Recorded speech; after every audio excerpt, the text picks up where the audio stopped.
So hello guys, আজকে তোমাদের সাথে একটা আমার পার্সেল আনবক্স করব। তো চলো দেখা যাক এর ভেতরে কি আছে। তো তোমরা গেস করো যে এর ভেতরে কি থাকতে পারে। আমি অনলাইনে অর্ডার দিয়েছিলাম, তো সেটাই আজকে এসেছে। তো তাই তোমাদের সাথে একটু ভিডিওটা শেয়ার করলাম। তো দেখো, আমি অনলাইনে শাড়ি অর্ডার দিয়েছিলাম, দেখো কেমন এসেছে তোমরা।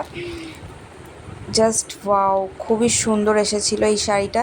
আর সত্যি বলতে আমার এই শাড়িটা খুবই মানে বেশি পছন্দ হয়েছে, খুবই সুন্দর এসেছিলো। দেখো জাস্ট, এই যে দেখো কি সুন্দর লাগছে, আমার তো খুবই পছন্দ হয়েছিল।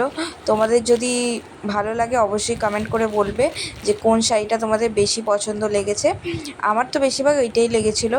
এবার পরেরটা খুলছি, দেখো এর ভেতরে কি আছে দেখা যাক। ও মাই গড, এর ভেতরেও তো শাড়িই আছে। আমি অনেকগুলোই শাড়ি অর্ডার দিয়েছিলাম, তো এইগুলো এসেছে। এই যে দেখো, এর মধ্যে আরেকটা শাড়ি রেড মানে মেরুনিশ টাইপের, ভালোই এসেছে এই শাড়িটা। বাট তাও আমার কাছে ওইটা বেটার লেগেছে, এটাও খুব ভালো লাগবে। এগুলো অ্যাকচুয়ালি আমি পুজোতে কিনেছি। আর একটা আছে, এটা সিম্পল খুব।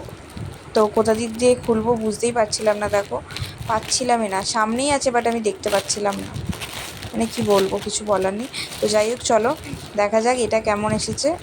এটাও খুব ভালোই এসেছে বাট মোটামুটি, এটা অতটাও ভালো না প্রাইস হিসাবে। অ্যাকচুয়ালি এটা একটু কম প্রাইসের ছিল ওই জন্য। আর তোমাদের যদি ভালো লাগে তাহলে বলবে, আমি লিঙ্কটা দিয়ে দেবো।